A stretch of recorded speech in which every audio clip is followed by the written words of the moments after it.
현대신학. 현대신학은 노트 의존하지 않고 여러분들이 머릿속에 다 정리가 돼야 돼요.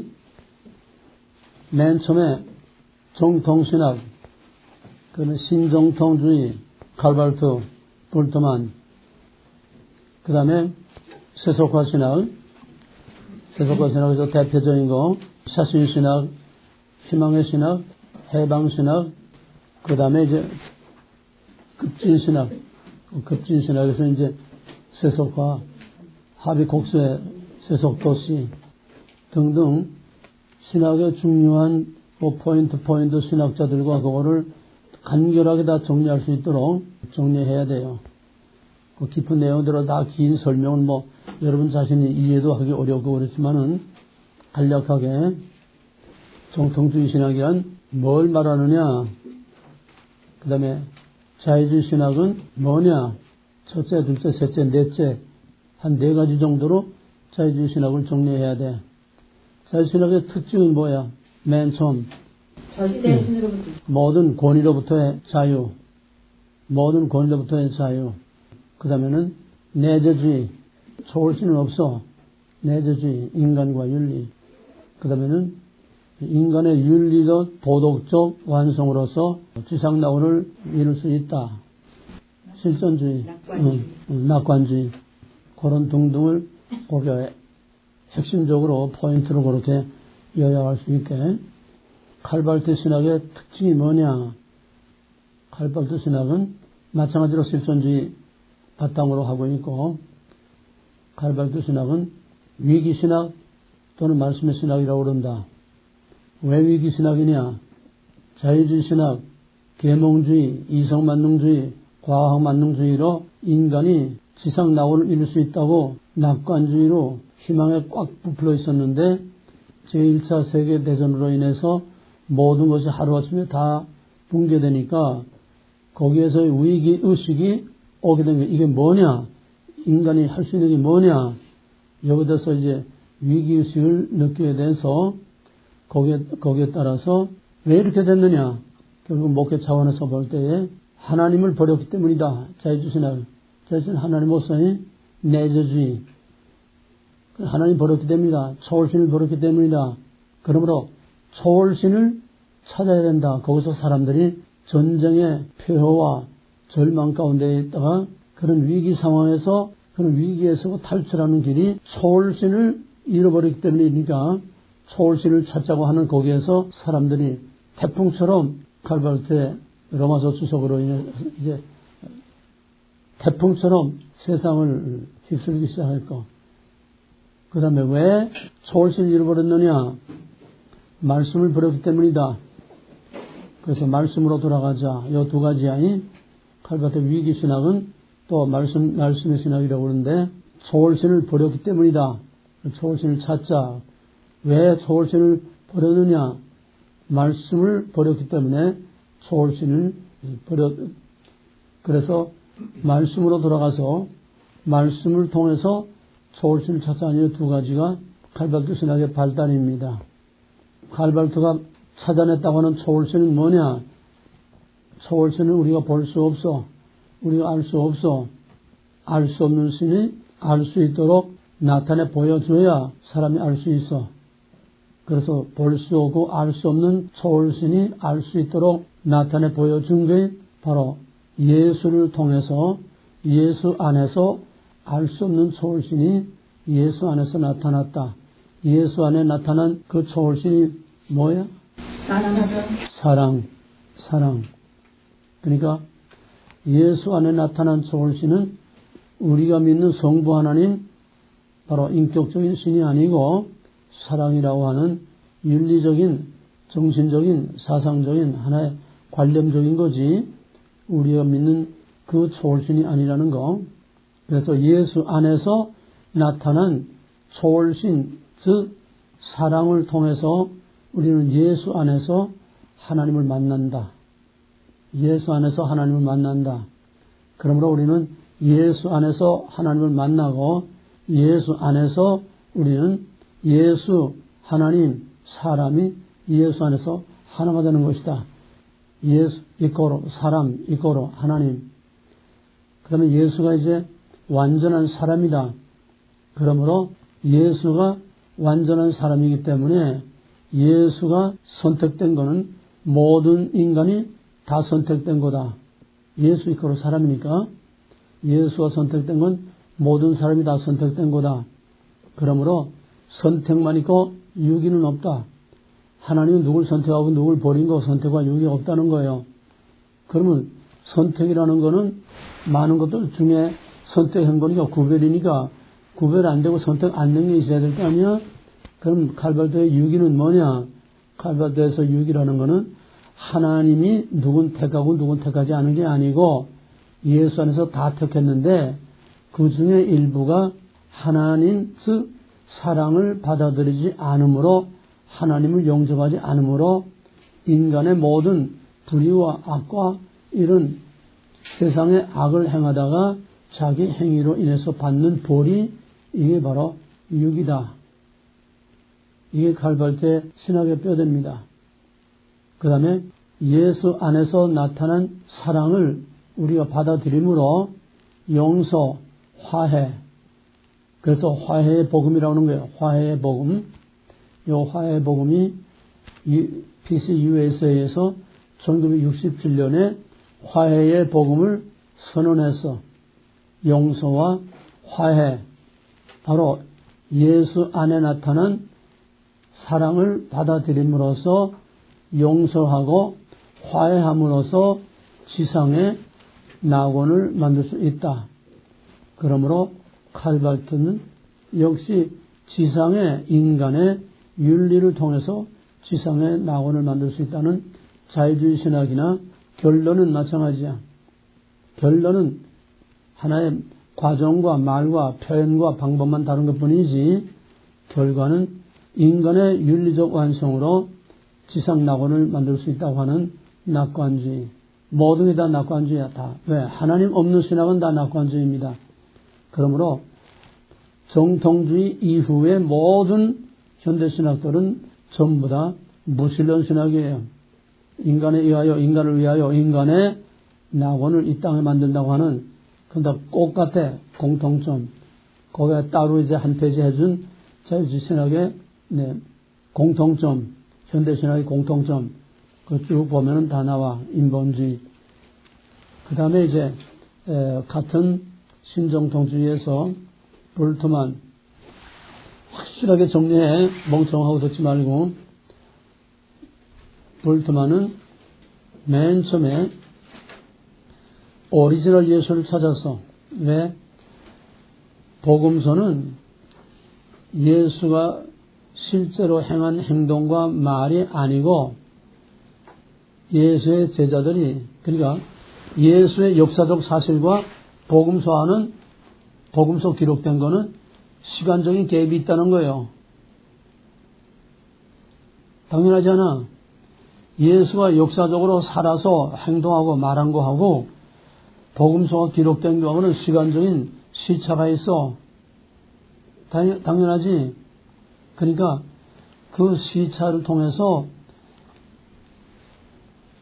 복음서 저자들이 오리지널 예수를 볼 수가 없고 복음서 제자들이 그 오리지널 예수에게다가 옷을 입히고 분장을 시키고 그럴싸하게 신비로운 이런 요소들을 추가해가지고서 예수를 신격화해서 예수 종교를 만든 거다. 그러니까 복음서에 나타나는 예수는 전부 옷을 덧입히고 분장을 하고 이렇게 다 변형시킨 추가로 다 이렇게 꾸며진 예수지 오리지널 예수가 아니다. 근데 오리지널 예수를 찾아야 되는데 오리지널 예수를 찾을 수 없어. 오리지널 예수를 찾는다는 것이 역사적 예수를 찾는다는 거예요. 역사적으로 예수가 실제로 한 말, 역사적으로 예수가 실제로 한 행동. 근데 그땐 비디오 카메라도 없고, 그땐 무슨 녹음기도 없고, 거기에 대해서 기록한 이렇다한 기록을 찾을 수도 없고, 고고학적인 증거들이 아무것도 없어. 복음서 외에는 예수를 알 길이 없어. 그러니까 역사적 예수는 구호만 외치지 사실 증거를 하나도 내놓은 게 없어. 그러니까 복음서의 예수는 꾸며진 예수이기 때문에 이건 오리지널이 아니니까 믿을 게 못 되고, 진짜 예수를 찾자니 진짜 예수를 찾을 길이 없고, 그러니까 여기서 해석하게 나오는 거야. 복음서에 대한 해석하게 나와. 그 해석하기 뭐냐 하면은 양식 비평, 스타일, 문학 양식, 표현 양식, 사도들이 꾸며낸 거하고 그걸 통해서 언어적인 분류, 여러 가지 이런 스타일을 통해서 사도들이 꾸며낸 그런 얘기들하고, 또 정말 예수님이 초대교회를 통해서 선포된 초대교회 성도들이 선포한 예수, 그거의 진짜라는 거야. 이제 진짜는 찾을 수 없으니까 거기서 양식 비평으로 이렇게 분류해가지고 꾸며진 예수를 제거하고 옷을 벗기고, 쉽게 말하면은 사도들이 입혀놓은 옷을 벗기고, 이거는 비신화라고 그래. 비신화. 그러니까 양식 비평이라고 하는 해석학에서 나오는 어쩔 수 없는 그 뒤에 따라 나온 것이 신화적인 비역사적, 비신화적인 것들을 다 걷어내야 그게 오리지널 예수에 가장 가까운 것을 찾아낼 수 있다. 그러므로 그 오리지널 예수라는 것은 초대교회 사도들과 성도들이 선포한 바로 그것이 선포된 말씀, 선포된 말씀. 그래서 불트만에서 제일 중요한 것은 캐리그마야. 캐리그마. 선포된 말씀이 이게 오리지널 예수에 가장 가까운 거고, 복음서에 기록된 거는 덧입힌 옷들을 다 있기 때문에 이거는 믿을 진짜 예수가 아니다. 그래서 볼트만은 바로 진짜 예수를 찾기 위해서 양식 비평을 통해서 비신화의 작업을 거쳐서 신화적인 요소, 꾸며진 요소, 덧입혀진 요소들을 다 걷어내고 벗겨내야 역사적 사실과 또 과학적으로 믿을 만한 그런 것들, 그 다음에 초대교회 성도들이 선포한 캐리그마, 그 선포된 말씀을, 그걸 우리는 오리지널로 믿어야 된다. 여기서 두 가지가 나와. 선포된 말씀과 초대교회 성도들이 믿었던 믿음의 예수하고 선포된 예수하고, 이걸 두 가지를 분류해요. 믿음의 예수는 그냥 믿음으로 믿습니다 하고 믿는 그 예수지 실제가 아니라는 거야. 이건 단순한 신앙 고백으로서의 예수하고, 캐리그마의 예수는 모든 덧입힌 것들을 다 걷어내고 거기서 진짜 선포된 예수이기 때문에 신앙의 예수, 신앙의 대상으로서의 예수가 아닌 신학적 작업을 통해서 덧입혀진 것들 다 걷어내고 비신화 작업을 통해서 걷어낸 그 선포된 그 말씀, 그것이 우리가 믿을 수 있는 거다. 이게 볼트만 신학의 뼈대입니다. 그 다음에 이제 세속화 신학으로 넘어가는 거죠. 세속화 신학의 희망의 신학, 그 다음에 해방 신학, 맨 처음에 사신 신학. 사신 신학이 왜 나오느냐?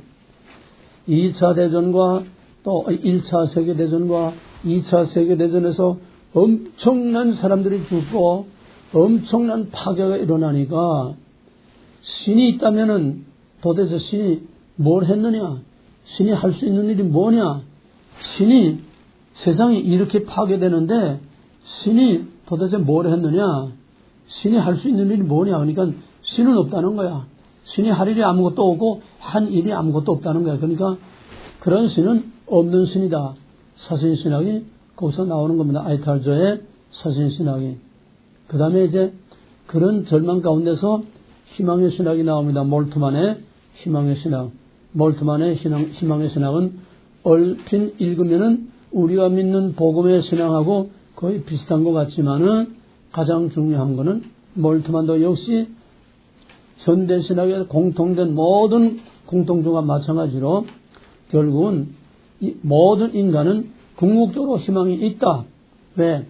예수가 다시 오심으로 종말에는 이 세상이 악인이나 의인이나 다 선하게 돼서 지상에 정말 그런 낙원이 이루어진다고 하는 종말에 예수가 오심으로 지상에 완전한 구원이 이루어지고 완전한 지상에 평화와 낙원이 이루어진다고 하는 그러므로 종말에는 이런 희망이 있도록 그렇게 작정되어 있다는 거예요. 반드시 종말에는 그런 희망이 온다는 거예요. 이게 한 단계 더 발전돼 가지고 그 다음에는 해방신학, 주로 남미를 중심으로서 이루는 해방신학이 뭐냐 하면은 아니 가만 종말까지 기다린다고 좋은 세상이 그런 세상이 오겠느냐? 뭔 얘기 알겠어? 종말까지 예수님이 와서 살기 좋은 세상 만든다고 그날까지 가만 기다릴 수 있겠느냐? 지금 당장 압제와 착취를 당하고 있는데 신학적인 논쟁, 말장난 가지고는 이건 아니다. 교리나 말장난, 신학이나 이런 말과 문자로 이것만 가지고는 아니다. 이제는 한 발 더 적극적으로 나가서 인간의 힘으로 싸워서 저 압제하는 자들을 다 때려 부시고 인간의 힘으로 모든 악을 제거하고 그래서 인간의 힘으로 이 땅에 살기 좋은 세상을 만들어야 된다. 이게 해방신학이요. 해방신학의 그 배경은 남미에서 나왔는데 남미의 해방신학의 배경이 뭔가 하면은 남미는 주로 미국과 유럽의 자본가들이 들어가서 거기에서 아주 대대적인 기업들을 만들어 놓은 거야. 대대적인 기업. 한 예를 들면은 아르헨티나는 그 스페인 사람들이 이제 왔지 않아? 아르헨티나는 땅이 워낙 넓으니까 내가 1994년 아르헨티나에 갔더니 우리 형님 친구 그 교회 장로가 있는데 백장로라고 그 양반이 아르헨티나에 자기가 갖고 있는 땅을 대한민국 국민에게 한 쪽씩 다 놓아줘도 다 주지 못하고 남는 땅을 가지고 있대. 한 사람이 땅이 워낙 넓으니까. 그러니까 스페인 사람들이 와서 자기 걸 주장하고 자기가 갖는 게 자기 땅이야. 뭐 누구한테 산 것도 아니야. 지금은 이제 사지만은 그만큼 이제 땅이 넓고 싸니까 그 뭐 하느냐? 방목을 해.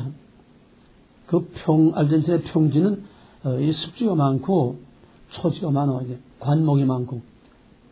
그러니까 방목을 하는데 소가 몇 마리인지 몰라. 거기서 관리하는 현지인 하나 놔두고 소가 몇 마리인지 뭐 울타리가 있는 것도 아니고 그냥 그저 방목을 해. 그러다가 이제 1년에 뭐 한 번이나 두 번이나 이제 대형 추록들이 이제 몇 대 와가지고서는 소들을 그냥 거기다 싣고 나가는 거야. 그럼 거기서 자연으로 거기서 생식 번성하는 거야. 그러니까 거기서 생식 번성, 자연 번성하니까 그냥 1년에 몇 번 와서 그냥 그 소들 시로 가기만 하면 돼. 뭐 거기에 사는 사람은 그냥 밥이나 먹도록 그냥 겨우 주면 되는 거고. 그러니까 투자하는 것도 오고 사료 주는 것도 오고 아무것도 오고 가만 앉아서 그냥 1년에 수백 마리씩 그냥 소들이 팔려 나가니까 그냥 가만 앉아서 다 먹는 거야. 그럼 현지는 뭐냐? 현지는 죽도록 일해봐야 땡돈 한 푼 남는 게 없어. 그냥 밥이나 겨우 얻어 먹는 거야. 이게 한 예를 든 거야, 내가. 그러니까 남미에는 미국과 유럽 사람들이 들어와가지고 전부 다 투자를 하고 기업을 만들고 해가지고서 남미 사람들을 부려만 먹고 돈은 저희들이 다 걷어먹으니까 남미 사람들은 죽도록 일해봐야 나아지는 게 하나도 없다는 거야. 달라지는 게 하나도 없다는 거야. 지방칸 말을 못하고서 겨우 그 밑에 붙어서 밥이나 얻어먹는 이거를 종속이론이라고 해요. 종처럼 거기에 속해서 정말 노예 아닌 노예처럼 완전히 속해 있어서 그들을 위해서 그냥 죽도록 충성하는 것뿐이지 말하자면 노예와 같다는 거야. 여기에 반기를 들고 일어난 것이 바로 해방신학이야. 이해가 되겠어요? 그들을 통해서 그러니까 그런 자본가들을 다 때려 없애버리고 우리 스스로 압제하는 자를 없애고 우리 스스로 우리를 지배하고 우리를 착취하고 이런 제도적인 이 악을 다 없애버리고 우리 스스로 그들로부터 싸워서 투쟁해서 눌린 자, 갇힌 자, 가난한 자, 병든 자를 구출해내야 된다는 거야. 이게 해방신학이야. 이거를 다른 말로 말하면 혁명신학이야. 혁명신학. 공산주의 혁명과 똑같아. 오늘 북한의 공산주의자들이 말하는 것과 똑같아. 눌린 자들, 압제당하는 자들을 해방해야 된다고 하는 거. 남한은 미제국주의에게 압제를 당하고 있는 그들을 해방해야 된다고 하는 거. 똑같아. 바로 프란체스코 교황이 바로 여기서 나왔다는 걸 우리는 주시해야 됩니다. 뭔지 알겠어? 그래서 가난한 자만 찾아다니고 눌린 자 찾아다니고 외로운 자 찾아다니고 낮은 자리에 찾아다니면서 평화의 천사인 것처럼 가장하고 다니는 이게 해방신학의 바로 이거야. 사람들을 속이면서. 그러나 이걸 비약시키면은 공산주의의 해방이라고 하는 건 해방이 아니라 노예화시키는 거야. 공산주의 해방은 해방이 아니라 구원이 아니라 노예화시키는 거야. 이걸 우리가 놓쳐서는 안 돼. 내가 작년 몇 동안에 엘러지가 완전히 엘러지로부터 자유했는데 이번에 겨울에 2달 반 동안 감기를 그냥 먹지 못하고 자지 못하고 계속 그러고 또 이제 위장병으로 계속 그냥 몇 달째 그러니까 면역이 떨어져가지고 엘러지가 돌아와. 이런 해방신학이 결국은 뭐냐? 혁명신학이야. 공산주의 똑같아. 사회복음주의라는 건 어떤 특수한 이즘을 말하는 게 아니야. 인간의 힘으로 살기 좋은 세상을 만들자 하는 게 사회복음주의이기 때문에 해방신학도 사회복음주의, 모든 자유주의, 현대신학 다 사회복음주의야. 인간의 힘으로, 인간의 윤리적 완성으로, 다만 방법들만 다른 거야. 해방신학은 물리적인 투쟁으로 싸워서 저놈들 때려부시고 거기서 구출을 해서 우리 스스로 자유를 얻어야 된다고 하는 거. 가장 적극적인. 그래서 남미의 게리라들이 해방신학에 충동해가지고 게리라들이 일어나는 겁니다. 바로 이 해방신학을 한국적 해방신학으로 변형을 시킨 거야. 그게 민중신학이에요. 민중신학. 민중신학은 한국의 해방신학이야. 그래서 해방신학이 뭐라고 한마디로? 무슨 이론? 종속이론. 종속이론. 이게 해방신학의 키워드야. 종속이론. 바로 한국의 민중신학, 한국의 해방신학이 기독교 장로회의 그 신학자들에 의해서 이게 이제 본격적으로 한국에 심어지기 시작했어. 그래서 기독교 장로회 한국신학대가 나온 사람들이 기업체대, 중소기업의 위장 취업에 들어가가지고서 그 노동자로 위장 취업에 들어가가지고서 거기서 사람들 자꾸 세뇌시켜. 뭘 세뇌? 종속 이론을 자꾸 심어주는 거야. 1%의 가진자 때문에 99%가 지금 다 착취를 당하고 너희들 죽도록 일해봐야 집안칸 마련하지 못하고 죽도록 일해봐야 겨우 돈 벌어서 집에 몇 푼 붙여주고 이 뒷공사리밖에 못해. 저놈들을 때려부시고 우리 스스로 자유를 얻어야 돼. 이걸 자꾸 심어줘가지고 이게 우리나라에서 맨 처음 이 민중신학 터지기 시작한 것이 우리나라 산업화 과정에 70년대 초반에 산업화 겨우 일어나기 시작할 때 뭐부터 시작했는지 알아? 우리나라 산업화가 뭘부터 시작했는지 알아? 가발공장으로 시작했어. 내가 바로 면목동의 가발공장 다음 옆에 살았어. 이게 우리나라 노동운동 발단이야. 시작이야. 그러니까 종속 이론을 그냥 심어줘가지고 이놈들 죽도록 일해봐야 저놈들 다 때려 부숴야지 저놈들 있는 한 우린 죽도록 일해봐야 노예밖에 안 돼. 그래가지고서 그 여공아이들이 시골에서 올라온 여공아이들은 처음에는 돈 벌어서 집에 보내는 그 기쁨 때문에 그냥 서로 오버타임을 그 조장들한테 그냥 뇌물을 써가면서 그냥 막 시간 더 달라고 그러고 8시간, 16시간, 10시간 부족해서 그냥 그저 어떻게 하면 더 일할까 정말 꿈에 부풀어서 이렇게 했는데 이 사상에 들어가니까 그때부터 이게 공산주의 수법이야. 불평을 심어주고 불평이 이제 꽉 차게 되면 그 다음에 목표를 딱 정해줘. 너 누구 때문에 이렇게밖에 안 되느냐? 목표를 정해주고 그 다음에 증오심을 불러오니까 똑같아. 지금 촛불문화나 똑같은 거야. 증오심을 줘. 저놈들이 다 죽여버려. 없애버려야 너희가 자유를 얻을 수 있다. 이게 해방이야. 그러니까 이 여공 아이들이 처음에는 희망과 꿈에 부풀어가지고 그냥 열심히 그냥 땀 흘려 허리 쫄고 일하다가 그게 아니다. 이젠 완전히 세뇌가 돼가지고서 일도 하지 않고 파업을 하고 그 다음에 그 수출품 나가는데 나가지 못하게 전문에 전부 다 그냥 저통 뚫어내놓고 거기다 두루 넣어가지고 이걸 수록이 나가지도 못하고 들어도 못하게 하고 이런 야단을 하다가 경찰이 지나가니까 마포에 민주당 당사로 가가지고서 거기서 데모하면 이러면서부터 우리나라의 노동운동과 우리나라의 반정부 투쟁운동이 여기서부터 시작해. 그 이상은 내가 기니까 얘기하지 않겠어.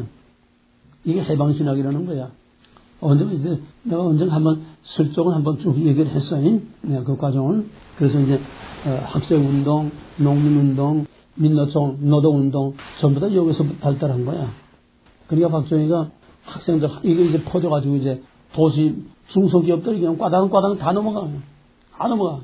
그러다 이제 국민들이 너무너무 그냥 막 이놈들을 지겨워하니까 왜? 중소기업들이 다 넘어지니까 도산. 도시산업선교에 들어가는 다 도산한다. 도산이니까 산업이 다 뒤엎어진다는 거야. 그때만 해도 여론이 순수하니까 여론이 또 이걸 뒷받쳐주고 하니까 이게 설 차리를 국민들로부터 배신당하면 혁명이라는 건 국민의 지지를 얻어야지 국민들로부터 배신당하면 혁명은 절대 못해. 공산주의 이런 원리야. 국민으로부터 버림받으면 절대로 혁명을 못한다는 거야. 그 다음에 도시산업선교에 여기서 니 김문수고 뭐고 전부 다 그때 위장 취업해가지고 이 짓 하던 놈들이야 다. 지금 운동권 김문수는 이제 전향했지만은 그러니까 이놈들이 이제 자라모가처럼 그냥 싹 숨기서 그 다음에 학교로 들어가서 학생들을 움직여가지고 학생들을 움직여 하면서 여기에 이제 끼어든 것이 주사파가 끼어드는 거야. 학생운동을 들어가서 거기서 이제 세뇌 공작을 하니까 거기 끼어든 것이 이제 80년대 주사파 사상이 거기에 이제 김일성이 공작품 내려보내가지고 머리 좋은 놈도 공부시키면서 내가 지금 임종서이가 바로 그 세대야. 거기서 공작품 받으면서 공부하고 학생회장하고 이런 것들이야. 이제는 목사나 신학자가 이제는 할 일이 없어. 왜? 이제는 완전히 자생적으로 이제 자립을 하니까 이제 저희는 이제 할 일이 없어. 저희는 그래서 데모는 하면 되는 거고 이제 자생적으로 학생운동이 너무 심해지고 최루탄 때문에 못 살겠다고 막 그냥 아우성치고 뭐든 장사하는 사람들이 다 그냥 넘어지고 막 망하고 그러니까 학생운동이 또 이제 주춤하면서 어디로 갔냐면 각 공장으로 들어가서 그다음에 차원이 다르게 노동운동하는 게 여기 민노총을 만든 거야.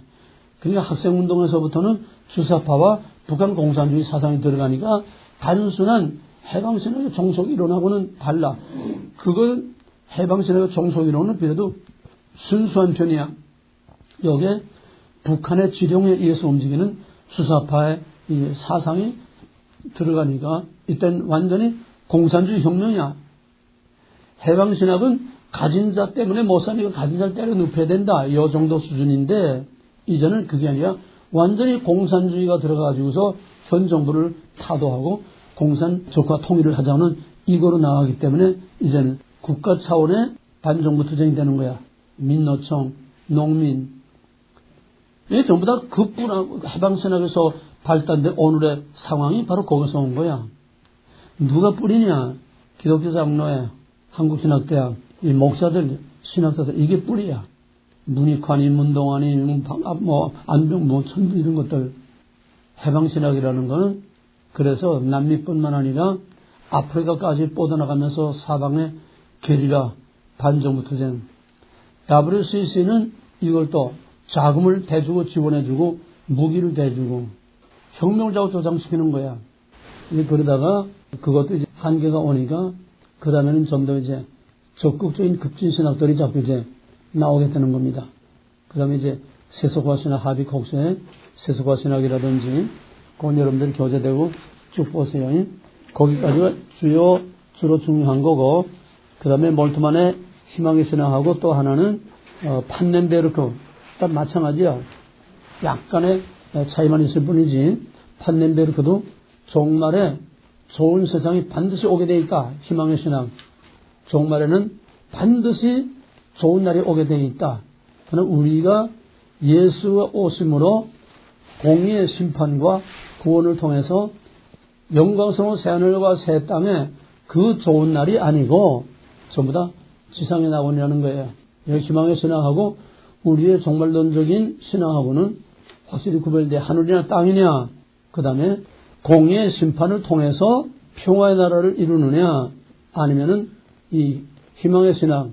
희망의 신앙은 뭐냐 하면은 종말이 오면은 예수가 그리스도께서 와서 모든 악한 자들을 다 심판해서 선한 자들로부터 분리시켜서 선한 자들을 구원하고, 그 다음에는 악한 자들을 분리해 놓고 그거로 심판하고 징벌하는 게 아니라 그 악한 자들을 또 새롭게 해서 선한 자나 악한 자나 다 선하게 돼가지고 다 그리스도를 섬기는 그런 천국 지상 낙원이 온다는 겁니다.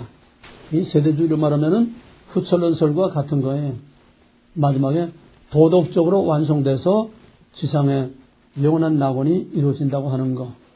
이 판넨베르크와 몰트만의 대동소이한 희망의 신학입니다.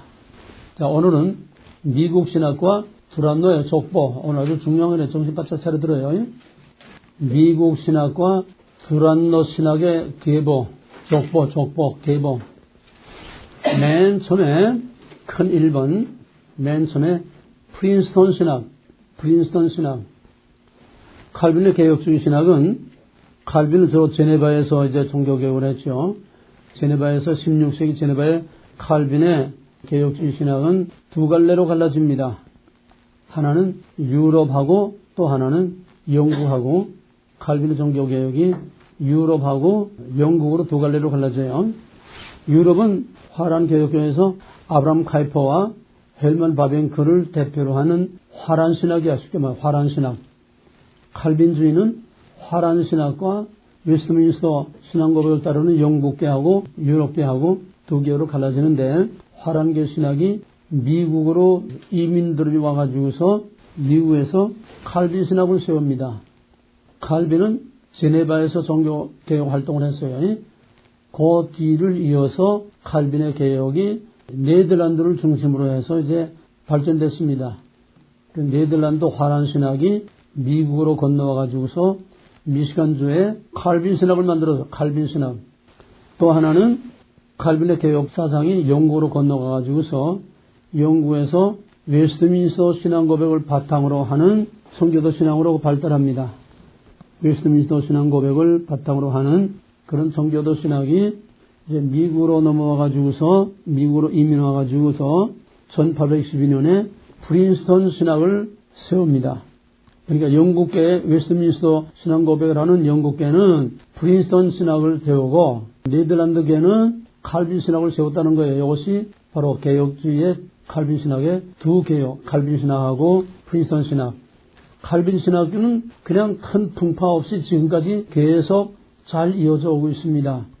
왜냐하면 칼빈 신학은 그렇게 미국의 막강한 위력을 그렇게 발휘하지 못하고 조용하고 차분하게 명맥을 유지하고 있어요.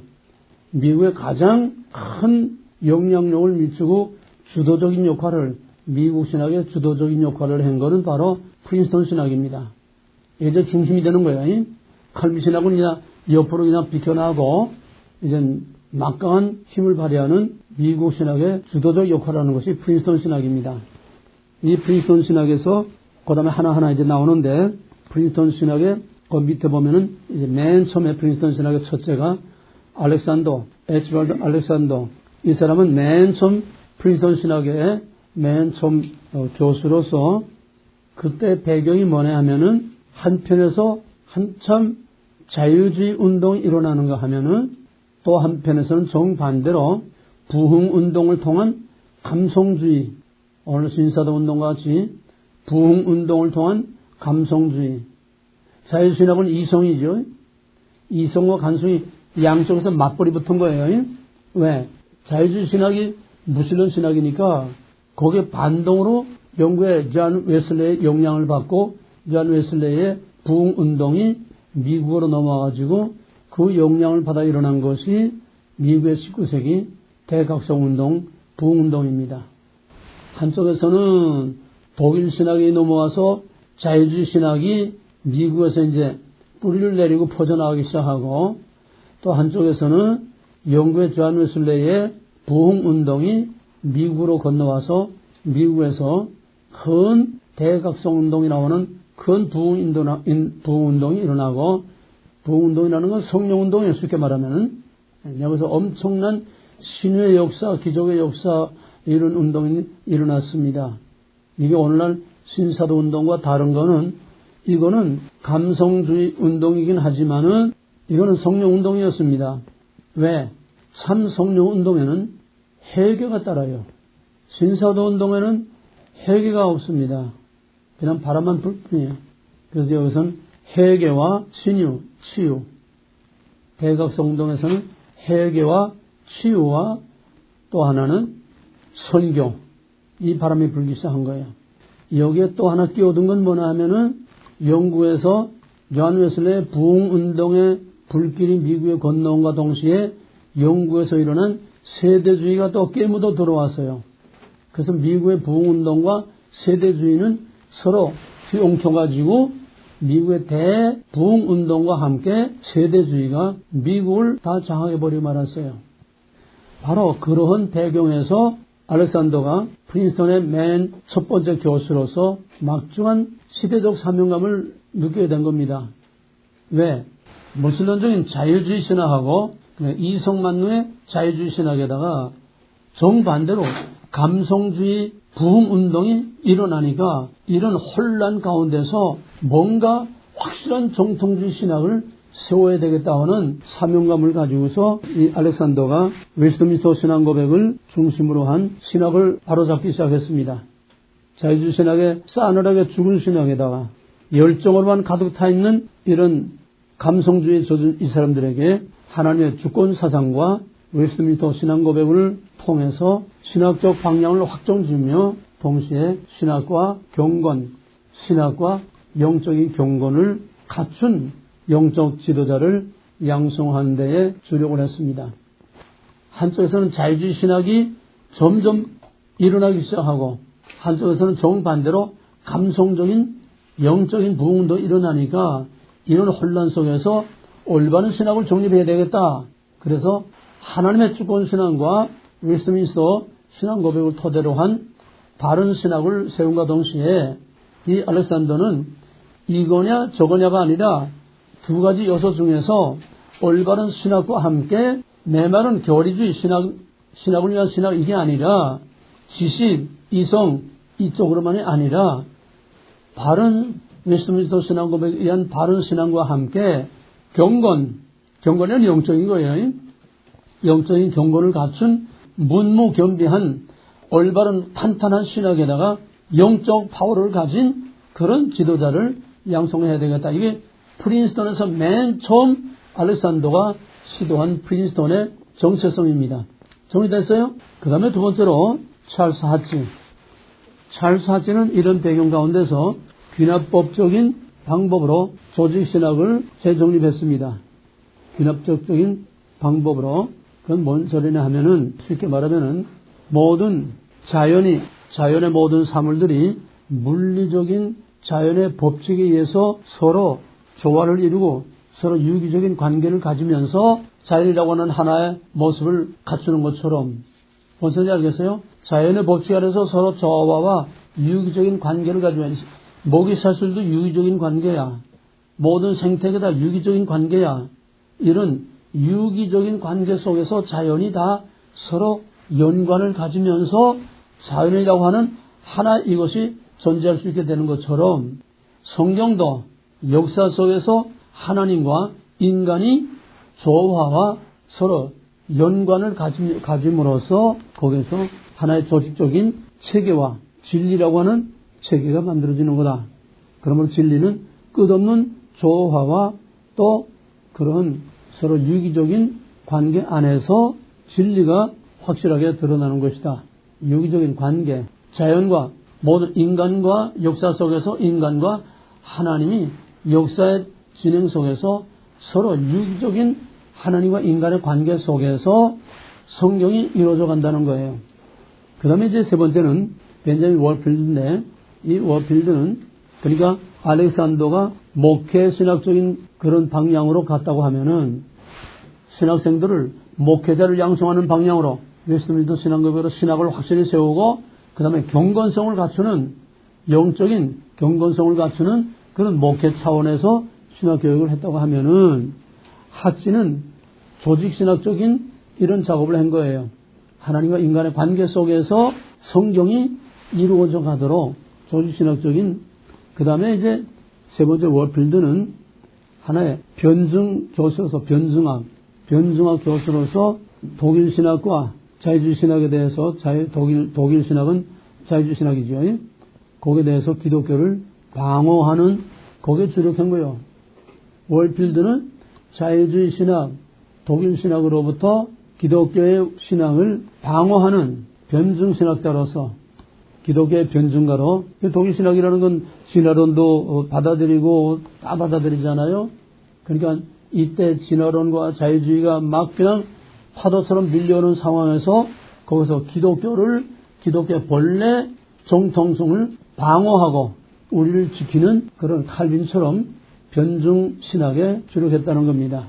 그러면 프린스턴 신학의 특색이 뭐냐? 프린스턴 신학의 특색은 단일성이 뭐냐 하면은 맨 처음 알렉산더, 그 다음에 핫지, 알렉산더의 올바른 목회자 양성하는 그러니까 웨스트민스터 신앙 고백과 영적인 경건성을 같이 갖추는 그런 목회자에 주력했다고 하면은 핫지는 그걸 조직신학으로 묶어서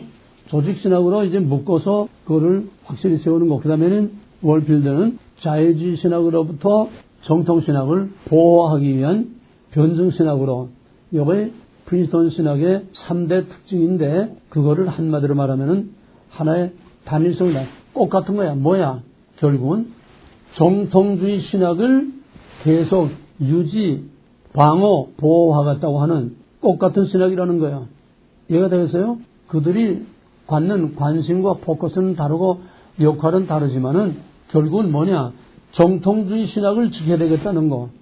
그거는 똑같다는 거예요. 그 다음에 이제 메이첸은 프린스턴 신학의 변천기에 메이첸이 활동하게 됩니다. 변천기라는 뭐냐?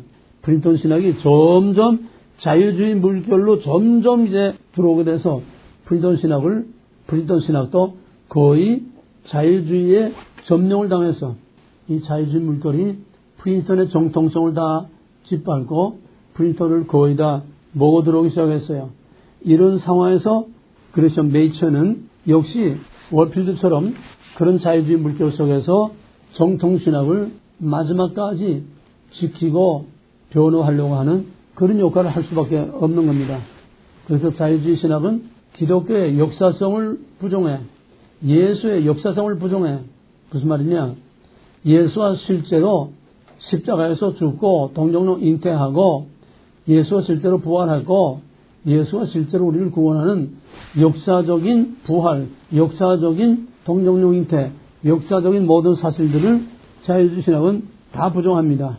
그런데 비해서 메이체는 바로 기독교 역사를 액면 그대로 우리가 믿는 대로 사도들과 예수 그리스도의 구속 사건, 그거를 복음적인 역사적 사건으로 그대로 보는 거예요.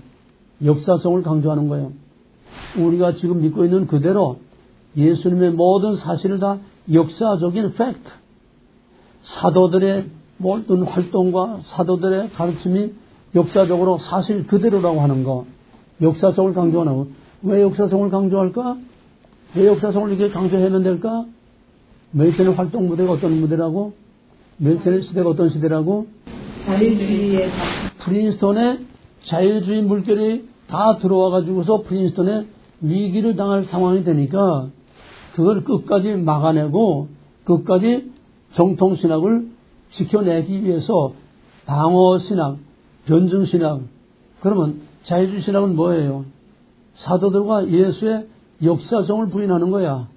역사성을 부인해. 자유주의 신학은 다 이렇게 만들어지고 꾸며진 거라는 거 아니야? 전부 다 하나님 없는 하나님. 그러니까 거기에 대해서 예수와 사도들은 역사적으로 실제했고 역사적으로 그대로 성경에 기록된 대로 그렇게 있었다. 사실, 역사적 사실을 강조함으로써 자유주의 신학의 이 물결을 막아내려고 마지막까지 분투 노력한 사람이 바로 메이슨입니다. 그러다가 이제 그 다음에는 결국 1929년에 와가지고서 메이슨은 더 이상 거기서 배견하지 못하게 결국은 밀려납니다. 쫓겨나는 거예요. 자유주의 물결에 이제 완전히 자유계가 장악했으니까 자유주의 신학자들의 물결에 더 이상 혼자 버텨내기는 역부족이고 이제는 더 이상 버티지 못해서 결국은 거기서 밀려나다시피 쫓겨납니다. 쫓겨나가지고 1929년에 필라델피아에 웨스트민스터 신학교를 세웁니다. 신학교 몇 개 나와서 이제? 신학교 몇 개 나와서 뭐뭐 나와서 처음부터 가봐봐. 맨 처음에 칼빈 신학, 그 다음에 프린스턴, 그 다음에 웨스트민스터. 그리고 웨스트민스터 신학교는 칼빈 신학하고 프린스턴 신학은 처음부터 유럽에서 이민 온 사람들이 세운 신학교예요. 근데 웨스트민스터 신학교는 프린스턴 신학교에서 쫓겨난 메이슨이 필라델피아에 세운 학교입니다.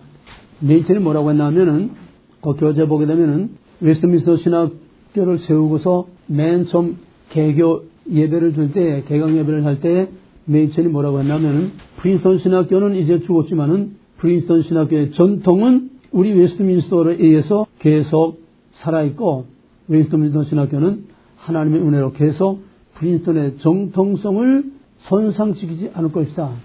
뭐 먼저 얘기가 돼서 프린스턴의 정통성은 뭐야? 알렉산더, 하치, 월필드 그 세 사람에 의해서 지켜내려온 프린스턴의 정통성은 뭐야? 정통주의 신학이야. 정통주의 신학이 이제 자유주의 신학인데 다 이제 먹혀가지고 마지막 남은 보루의 메이슨이 쫓겨나게 되니까 바로 프린스턴의 정통성, 프린스턴은 죽었지만은 프린스턴의 정통은 우리가 그대로 이어받는다. 웨스트민스터 신학교가 이어받는다. 그래서 프린스턴의 정통주의 신학은 웨스트민스터로 넘어오게 됩니다. 그 다음에 이제 말할 것도 세 번째로는 자유주의 신학을 강력하게 배척하는 겁니다. 자, 여기까지 일단 정리해 놓고 그러면 좀 족보를 좀 정리해 봐야 되겠어요.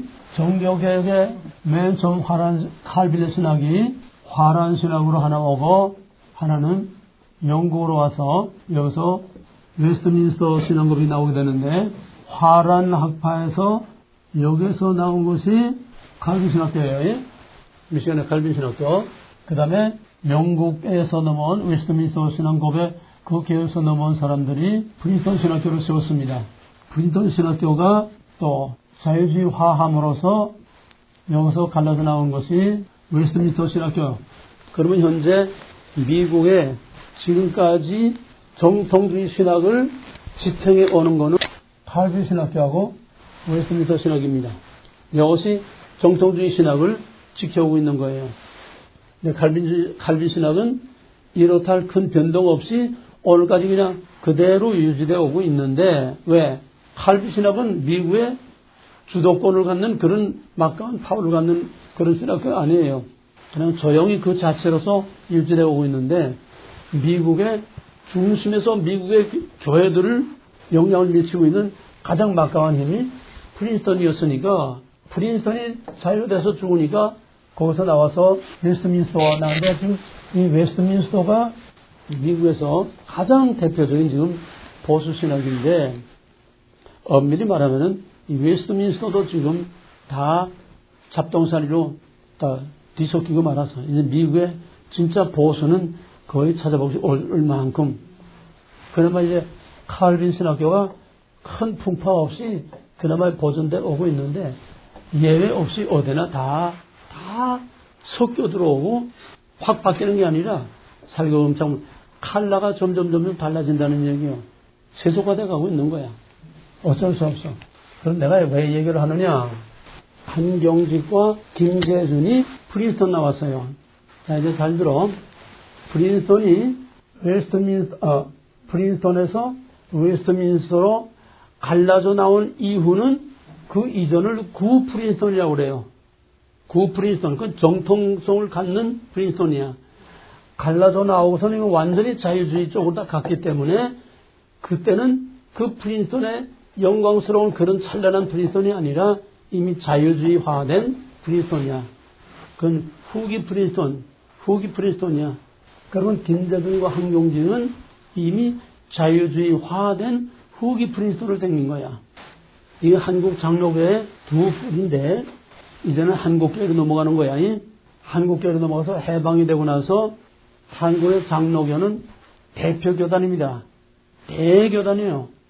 나머지 감리교도 별 그렇게 감리교는 경기도를 중심으로 해서 또 황해도 하고 그 일부 저기였지. 그렇게 전국적으로 파워를 갖고 있지 않았어요. 장로교는 평양을 중심으로 해서 막강한 파워를 갖고 있었습니다. 대교단이에요.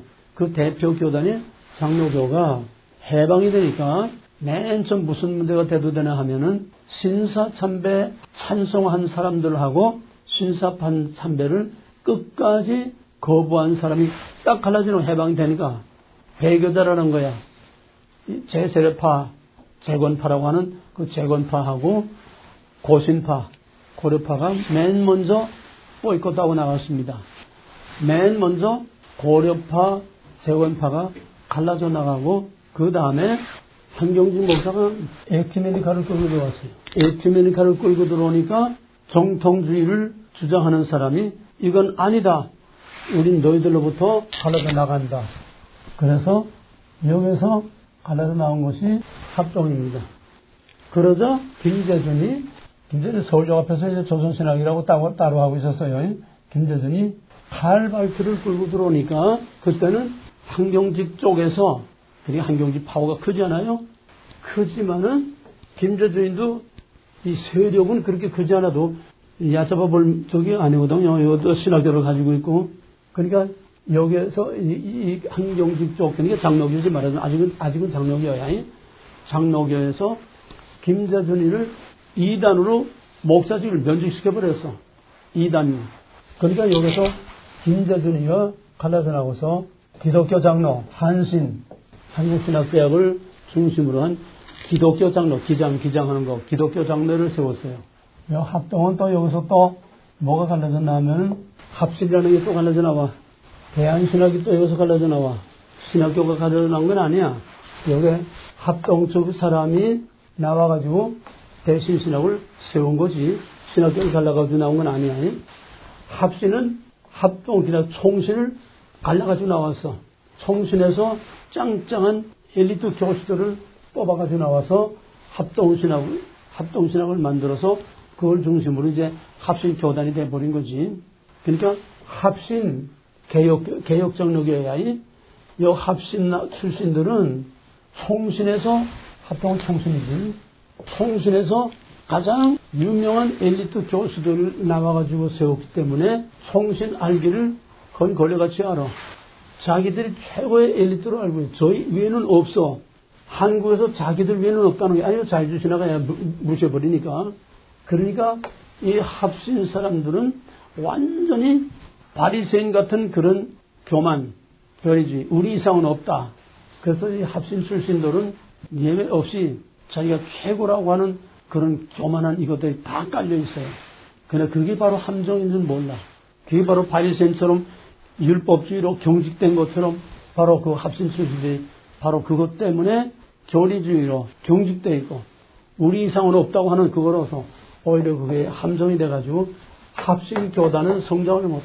교리적으로 너무 그냥 경직되고 완강하게 딱 되어 있기 때문에 그래서 합신 안에서도 신학자들이 장렬과 재조년과 어떤 신학자가 이래서는 안 된다. 이래서는 절대로 교회가 성장할 수 없다. 왜? 이거 완전히 교리주의만 빠져가지고 아주 교만에만 빠져가지고서 생명을 잃고 바로 유대교처럼 생명을 잃은 바리새인같이 이렇게 되면 안 된다. 이걸 깨뜨리고 개혁을 해야 된다. 근데 그 말만 떠들지 그게 돼?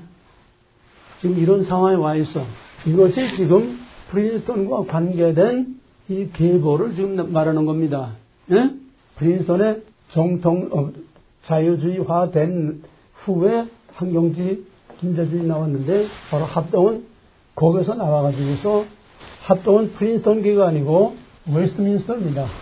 프린스턴은 이미 자유화되어 있고 한경직 둘 다 자유주의 물을 먹었으니까 한경직의 합동은 이거 통합이야. 한경직을 중심으로 한 통합 측은 온건 자유주의야. 이거 자유주의다. 통합은 온건 자유주의입니다. 그 다음에 기독교 장로, 김재준의 기독교 장로는 아주 극조야. 극조. 완전히 공산주의야. 극조합니다. 문익환이 문동환이 무슨 전부 다 이거들이야. 완전히 공산주의자들. 그러면 내가 말하려는 게 뭘 말하려고 하느냐. 두란노 신학은 여기 어디에 껴있나 이거야. 두란노 신학의 뿌리와 족보는 뭐냐 이거야. 이걸 너희들이 확실히 정확하게 알아야 돼. 이게 굉장히 중요한 거야. 너희들의 신학적인 정체성, 신학적인 족보, 신학적인 계보. 이게 확실하게 알아야 너희들이 바람을 막을 수 있고 언제 어디서든지 너희들이 당당한 너희 정체성을 확실히 말할 수 있고 방어할 수 있고 지킬 수 있는 거야. 뭔 소리인지 알았어?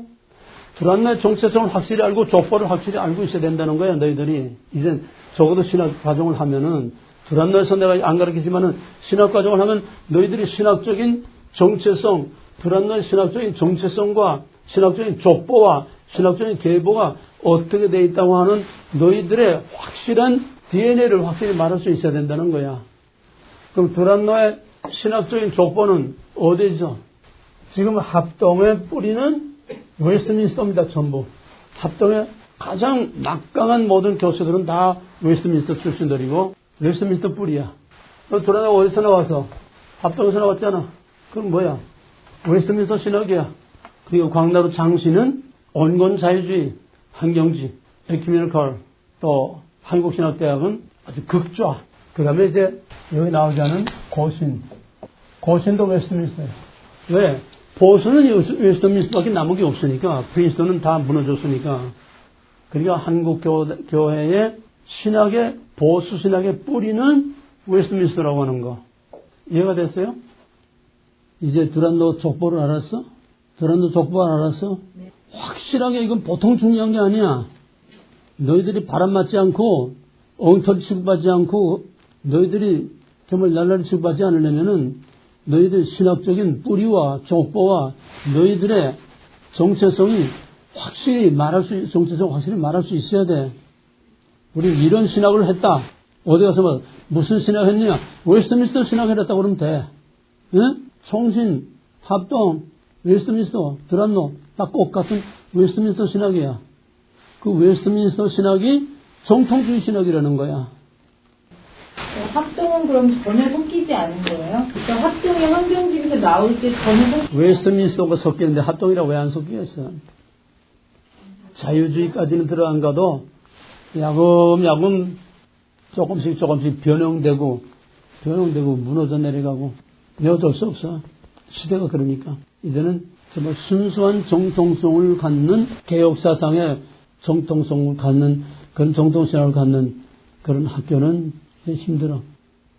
부분적으로 벌써 다. 왜 젊은 교수들 지금 자꾸 애국에서 공부하고 들어오는데 그 물 안 먹고 들어오겠어? 아마 웨스트민스터 가서 공부한다고 해도 벌써 웨스트민스터에도 벌써 다 물을 먹어 들어가고 있는데 그 영향을 안 받겠어? 자꾸 이제 새로운 거를 자꾸 추구하게 되니까 네, 오늘 거기까지만 우선 하고 한 사람만 더 하면은 루이스 벌거프는 칼빈 신학 교수입니다. 칼빈 신학 교수예요. 칼빈 신학 조직신학 교수로서 이 사람은 정통주의지만은 정통주의의 문제가 뭔가 하면은 정통주의 문제 또는 근본주의 문제가 뭐냐 하면은 영적인 구원만 말하고 사회와 이웃에 대해서 너무 취약하다는 거야.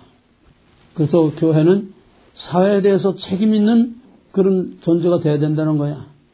이게 보수 교단의 가장 큰 약점입니다.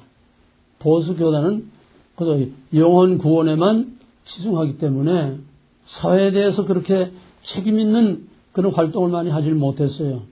그러니까 반동으로 사회복음주의들이 판을 치게 되는 겁니다. 우리가 할 걸 못하니까 다 일장일단이 있어요. 그 다음에 보수 교단의 또 하나의 문제는 뭐냐 하면은 배타성. 정통주의를 지키려니까 배타를 해야 돼. 왜? 섞이면 무너지니까 배타를 해야 돼. 바로 이 배타성 때문에 배타할 거를 배타하고 용납할 걸 용납해야 되는데 바로 이 배타성 때문에 맨 처음에는 자유주의 신학을 배타하는 건 당연해. 근데 이 배타성이 체질화돼가지고 저희끼리 배타하는 거야. 응? 신학적인 문제가 아닌 다른 문제 가지고 저희끼리 배타하고 그래서 여기서 보수 신학의 가장 치명적인 약점은 뭐냐면 이 배타성 때문에 저희끼리 배타해서 수많은 교단으로 자꾸 쪼개지고 갈라진다는 거야.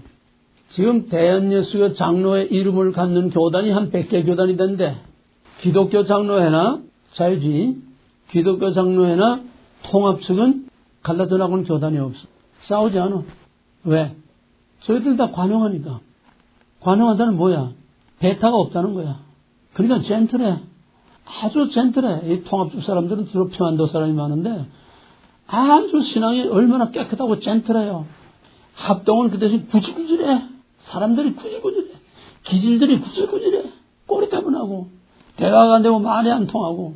이 합동은 주로 황해도가 주축입니다. 통합은 평안도가 주축입니다. 기장은 전라도하고 함경도가 주축입니다. 그러니까 어쩔 수 없어요. 신학적으로 갈라진 것도 결국은 지방적이 안 될 수가 없어요. 기장을 원래 나간 것이 아주 골수 함경도야 다. 기장은 전부 골수 함경도. 그러니까 공산주의 빨개들. 거기다 전라도. 이게 기장 바닥이야. 합동은 전라도도 있고 또 주로 황해도가 주축이야. 구질구질해. 끈질끈질해. 니전투라고 그러잖아. 니전투. 논바닥에서 서로 개들이 싸우는 거네. 황해도에서 끈질긴 그릇 때문에 독립운동가도 거기서 이제 많이 나오지만은 평안도는 맨 처음 개화된 데야. 무슨 알겠어? 맨 처음 개화된 데가 평안도야. 그러니까 사람들이 제일 개화가 됐다는 건 진보됐다는 건 그만큼 새로운 거를 잘 받아들이고 그만큼 젠틀한 거예요. 젠틀. 깨끗해. 구질구질하지 않아. 쌩하고. 원래 기질이 또 평안도도 쌩 그런 기질이지만은 이런 지방적인 이런 것들이 이제 섞여 있어.